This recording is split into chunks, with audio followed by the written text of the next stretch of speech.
Valley's live local late night talk show. Thank you very much for watching us on YouTube, and for you guys here in the audience, give yourselves a round of applause. Really awesome for the Valley Weekend Film Festival, Comedy Festival. So you have a lot of choices, and thanks for coming here. May 13th, 2017 is our next live show right here at Space 55. If you're in the Valley, they have a play running between now and then called Remote Control. So look up space55.org. I believe is the website.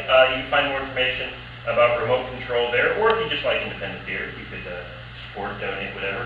But the show we're going to have here on May 13th is going to be a dream come true for me, because every late night is known for having its animal segments.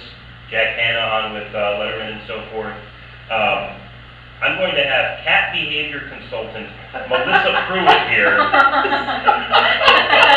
You laugh, but she's very passionate about cats, and she will bring some little kitties. So I'm anticipating finally a kitten video on our channel, thousands of views. Yeah. You know what I'm saying? Nothing gets a YouTube hit more than kittens. So Melissa Pruitt will be here. Her official title is Cat Behavior Consultant. So why is my Fluffy always behind the couch? She will be able to answer that question for you.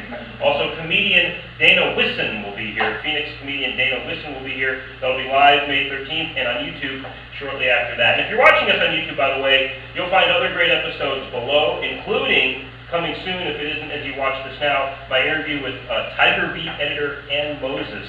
She was the editor of Tiger Beat during the late 60s and 70s, the times of the Beatles, the Monkees, the Dave Clark Five. Every great band of that era she knew, interviewed, and published in Tiger Beat. And I talked to her last year, so that interview will be coming up very shortly. My next guest on this episode of Meetings Tonight, and stop talking about the future, let's live in the present. She is a fashion blogger, a food critic, and she will be the first to tell you that she is not the regular host of Check Please on PBS. It's Amanda Kositzky, everybody!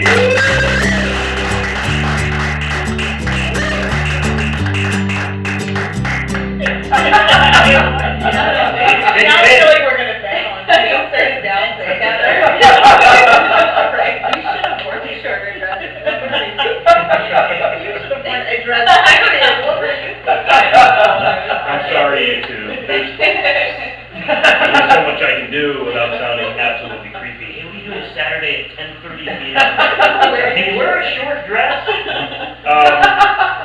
Well, thanks for coming on the show. I really appreciate it. Thanks for having me. Absolutely. I emphasize Check Please because I'll tell you, this is how I know who you are. I'm bowling several weeks ago, bowling, and I look up at the TV screen, and PBS, our local PBS station is on, Channel 8, here in Phoenix. Show your support, you'll get a tote. And there you are, and I'm like, oh, what is this show about? Because you're talking about The Deuce, a restaurant that's right up the street from here, really, and that I've been to a couple of times. So I recognized it as a local place. I saw you, I wrote your name down, I reached out to you on Facebook because I love, obviously, local things. And so you were a guest on that one episode. Yeah. Check Please. Well, that explains why you thought I was the host. Well, you Yeah, bowling. Yeah, that makes more sense. Talking about their delicious corn puff. What do they have there? Like a cornbread. Yeah, the cornbread, the fried cornbread. Yeah. So I'm eating, my microwave fried zucchini at the bowling alley and just looking at the delicious food you guys are talking about. But you are a food critic. You're a fashion blogger, kind of a woman about town. Oh, yeah. How did you get on Check Please? So when we first moved to Phoenix from Los Angeles, we drove into Phoenix and I looked at my husband and I said, why are there so many chain restaurants? Like, where are the local places to eat? I grew up in Chicago where we only ate local, and then LA everywhere is a local place to eat. There's not many chain restaurants there. So I was just flipping around the TV and I stumbled upon Check Please and I joined it. So I was like, oh, if you'd like to be on Check Please, send us an email. I can be on Check Please! Ooh, So, I have a bucket list item. I applied, not really thinking anything of it. They called me and I talked to them right away, and then they're like, oh, well, we might call you within the next year. Okay. So I was like, all right, whatever. So I completely forgot about it. And then, like a year and a half later, they called me, oh, do you still want to be on Check Things? You can come in next weekend. And I was like, okay, that's fine. So they gave me my 2 other restaurants to review, and the place that I reviewed. And where was it the Deuce? No, mine was actually Sumo Maya on Scottsdale Road. Oh, okay, I'm not familiar with that place. It's Mexican Asian fusion, which okay. I thought when we first drove past it, I thought it was going to be really weird and gross, but it's really good.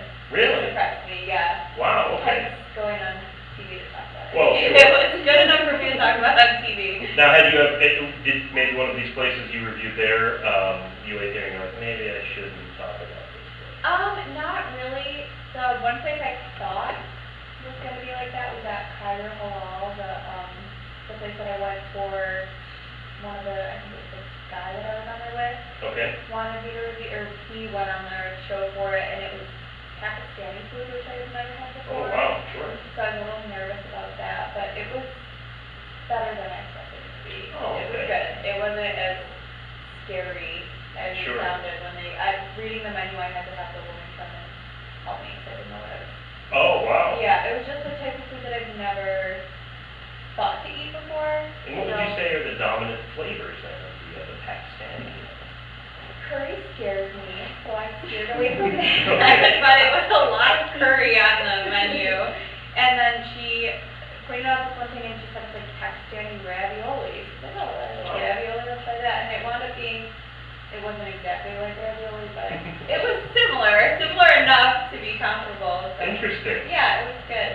So, as far as other food critiquing that you do, social media mostly? Or? Yeah, I post a lot of food photos on Instagram. Sure, okay. And just take a lot of food pictures, but other than that, when I started my blog, it was more fashion and beauty and like parenting, home DIY oriented. Okay.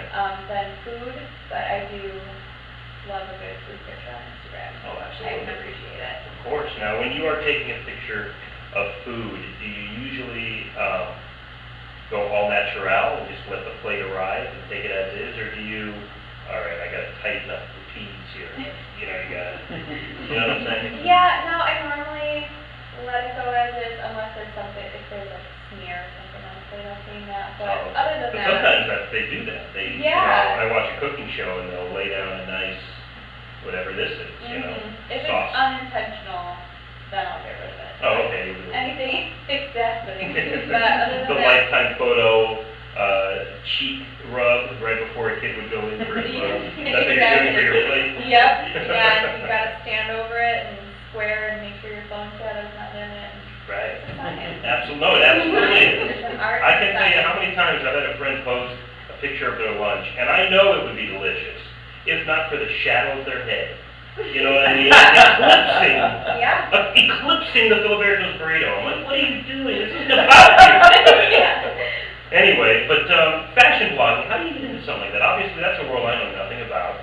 So, how do you... Great. Oh, thank you very much. This is Goodwill Chic, I call it. There you go. But how did you get into something like that? So, I've always read fashion magazines, I've always been into it, watched Fashion Week and everything I could get my hands on fashion-wise, and Sure.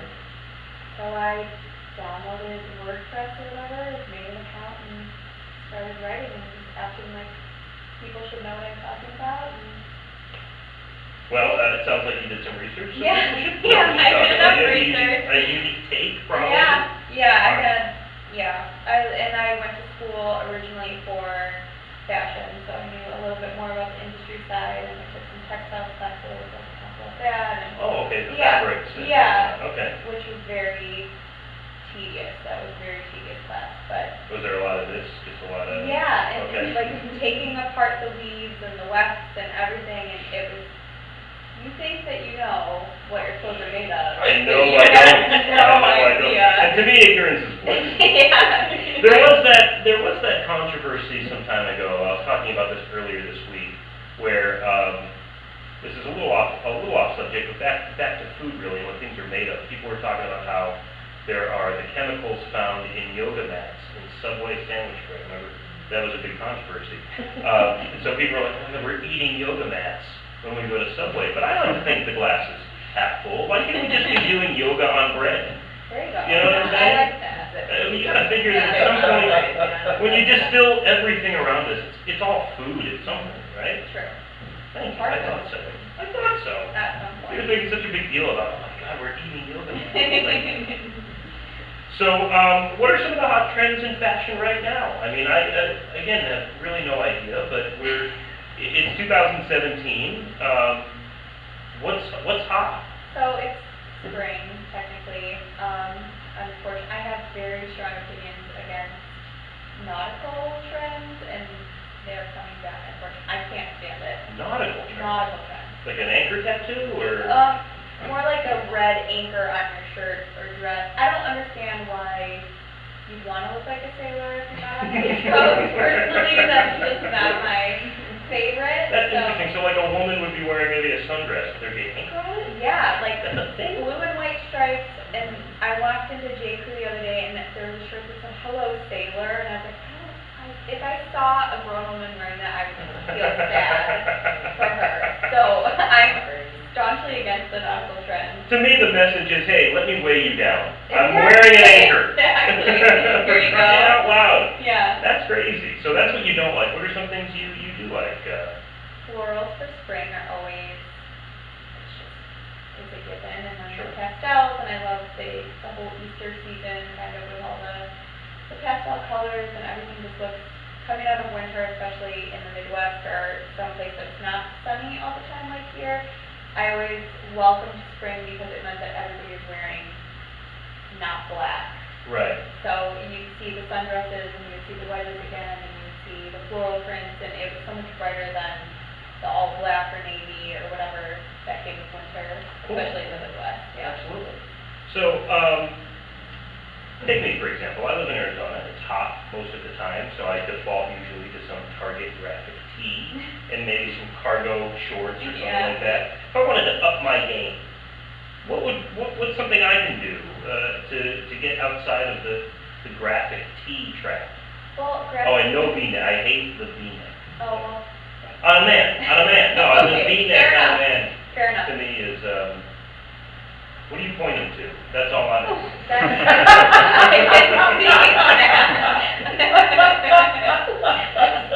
Nothing you want to see there. At this end up, is what I want my shirts to say. So. That makes sense. But graphic tees are always a solid choice because you can throw a leather jacket over them and dress them up a little bit. Not that you always want to wear leather in Phoenix. Maybe on a cooler evening though. Toasty, but I would say instead of, you see a lot of cargo shorts, I would step away from the cargo shorts unless you are on a safari.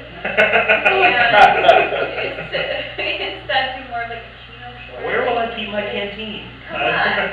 My husband wanted to buy cargo pants one time, and I looked at him and I said, unless we are on safari in Africa, I will never see you in Wow. cargo pants. Really? I have very strong cargo pant opinion. Wow. What cargo are you carrying?